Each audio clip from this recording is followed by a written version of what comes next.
morning and welcome into Conversations with Paul Brown. We are in Pelzer this morning, and our guest is Kathy Center, and she and her husband Pete operate Country Antiques and Treasures that is located on Highway 29 just outside Pelzer. But they've also become involved in something else entitled Shoes That Fit, and that's part of what we're going to talk about. I grew up in Greer, in Tudortown, 4 miles north of Greer up Highway 14. Tudortown? Tudortown. How did it get its name? It was actually named after an auctioneer up there in the town, in the area, Wayne Durham, whose nickname was Tudor, and it was population 6. So I grew up right at Washington Baptist Church. When you were in school, you would have gone where? I went to Skyland Elementary and Blue Ridge High School. So you were at Blue Ridge, and the famous entertainer to come out of Blue Ridge High School was who? Aaron Tippin. Did you know right. Aaron? I did know Aaron. He used to ride our school bus. Tell me an Aaron Tippin story. I don't really have a story per se, but he was just a fabulous person. He and his family. I was in chorus with his sister Kathy. I don't know what has happened to all of his family up in that area, but I've kind of lost touch the past several years. Your interest in music goes way back to growing up in the it church? Does. Yeah. You remember the first time you sang in church? No, I don't remember not singing in church. I always sang in the little choirs, and then I sang solo, and then I worked in the GAs. I was a pianist for like the little associational GA group, and we sang, and we had a little trio.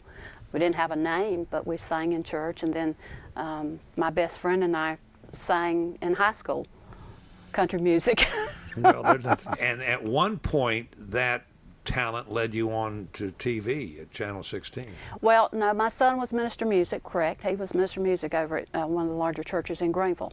And so we sang through the church, and then we did sing on Channel 16. When you were coming out of Blue Ridge High School, where did you want to go after graduation? Did you have any plans on what you wanted to do? My aspirations as a child, I wanted to be a wife and a mother and a secretary. And so I became an administrative assistant. You ended up having how many children? Just one. And he is, as you said, in the ministry. He's in the ministry. He and his family now live in Florida, but he has traveled and sang all over with some of the well-known Mike Speck and Squire Parsons. Bo has sang with them through the years and has some upcoming events scheduled with Mike. So he got his talent from Mama. And I got mine from Daddy. So you're passing it on. We do. Tell me about your job in Greer. I was employed with DeVita, the Greer Kidney Center, for 27 years. Retired just 2 years ago. And what did that company do?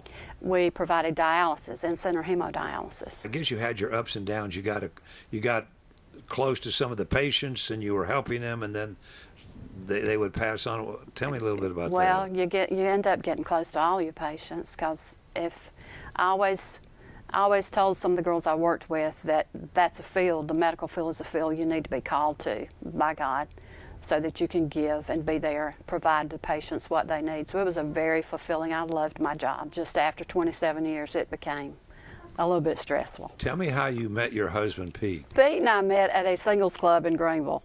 It was run by a lady who went very involved in her church, and there were no alcoholic beverages. It was just a group where we came together. Him being from Piedmont and I from Greer, would unlikely that we would run into each other, but we did. Obviously, the romance progressed and y'all got married, and I want to talk about him when we come back on his growing up. But since retirement, then you got involved in this?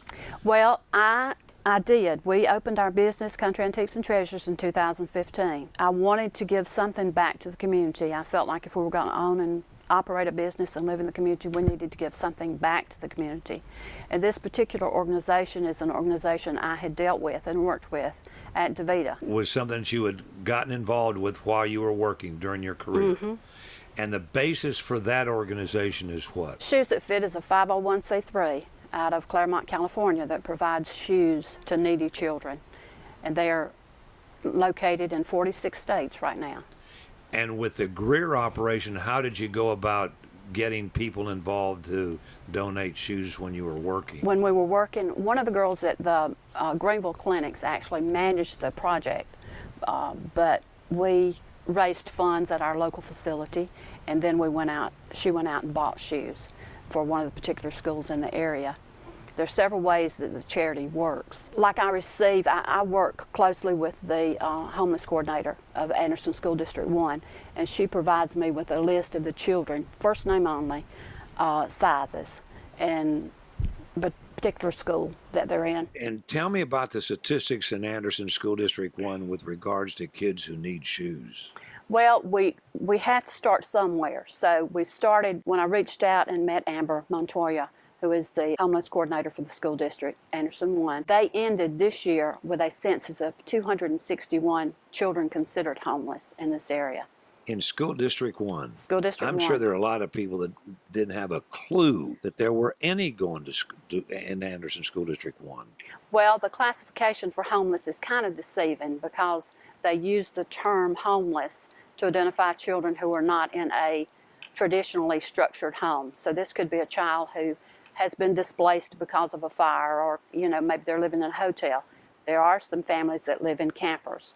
But if a child is not living with his parents, living with his grandparents, who in some cases might be doing very well and not in need of what we can provide, but they are considered homeless, so they fall into those statistics. I just called the school district and said, what are your needs? Is there anything going on here that we need to be aware of? And so they directed me to Amber, and Pete and I went the first of last school year because Shoes That Fit provides a template so that the teachers can go in and size the children and tell us the sizes that we need to buy. And you've been doing this how long? We just started last year. This is our second season, and I'm very excited about it. Looking back on the first year, I'm sure there were some lessons learned, but at the end, were you pretty happy with what you were able to accomplish? Well, we did not meet our goal. I had set a goal for raising $6,000. We did not meet that goal, but on the other hand, we provided a pair of shoes to every child that was presented to us. So we did meet our goal, and I was thankful for that. Last year, we depended basically on family and friends, Facebook friends, to send us the funds that we needed. And we had some yard sales and those type things. This year, we're doing our second mailing. We're reaching out to the local businesses, which I'm very excited about. We're getting good response. But looking back on your first year and what you were able to accomplish, how did you feel at the end? Well, a lot of people asked me how I felt because I didn't see the children. You didn't see the reaction? Didn't see the reaction. But my response to that was, I don't have to. Because, for instance, and we put this in our mailing, we had one child who was living with his parents in a structured home who would not be considered in this statistic. Amber told me that day, she said, he wears a size 10, but this child was in this town of Williamston. I don't know who he is. Wears a size 10 shoe, but he had been wearing his dad's size 12 shoe. And then he came to school that day with no soles in those shoes, still trying to wear the shoes. And she said, but at that time, she was picking up shoes like every week. I'd get a list and have them for her on Tuesday or Wednesday. She said, just wait till next week. And I said, okay. And she left and got down the street. And I said, no, I'm not going to wait till next Wednesday. If you'll come back by here, I'll go down at Goody's and get this child some shoes. So she turned around, and so the next morning he was able, thanks to all the contributors and all the people who had worked with us, kid showed up at school and he got a new pair of shoes. And it may not seem like a lot to a lot of people. If you've gone through that lack, I think it's very worthwhile to them. Like I say, I had worked with the program through DeVita, right. But it was just on a limited basis. But looking back now, that gave me the door that I needed. And God provided the opportunity and information back then so that this can come to fruition right now. So tell me about Pete's story. Pete grew up in a family very much different from my own, but he recalls memories of not having shoes to wear, and how at Christmas time, had it not been for like the local Lions Club, they wouldn't have had Christmas. They wouldn't have had clothes to wear. And so the two just kind of connected for me, that was what we as a business needed to give back. And now what you and he are trying to do is prevent other kids from having to experience that. Talk about that aspect of what you're trying to do. Well, statistics show through Shoes That Fit that 1 in 5 children today in America still need shoes. So like last year, we had children that couldn't participate in activities, some of the sports activities, because they didn't have proper shoes to wear. We provide quality shoes for their little feet. So it improves their self-esteem, it improves their grades. I've got information. The self-esteem improves 88.4%. Their activity level is increased by 71%. Their behavior is improved by 62%.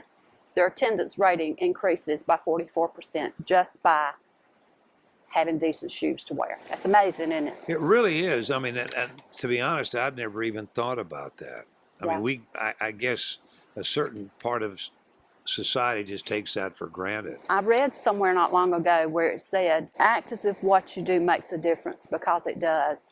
And I think sometimes with all the news and all the things that we see on TV that are happening, we don't realize what an impact we can have on the world if every person will just do one little something that touches another life.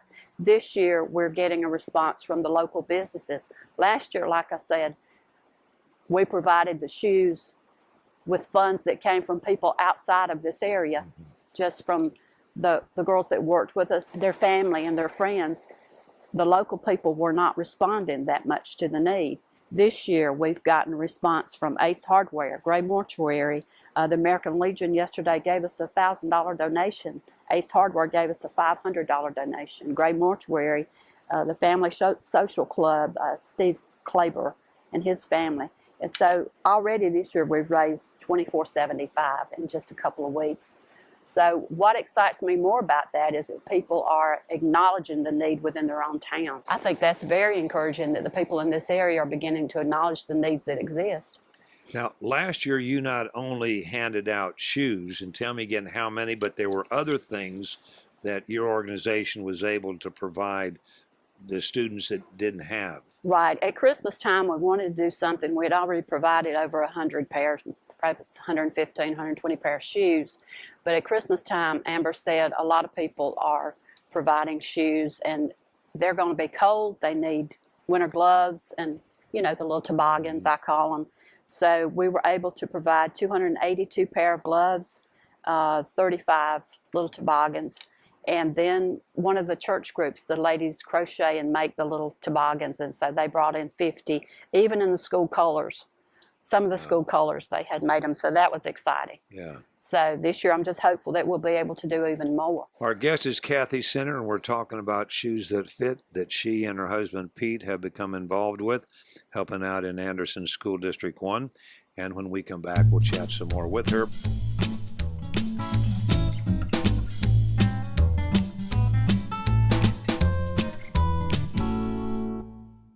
Welcome back to our closing minutes. You're listening to Conversations with Paul Brown. Our guest this morning is Kathy Center at Country Antiques and Treasures.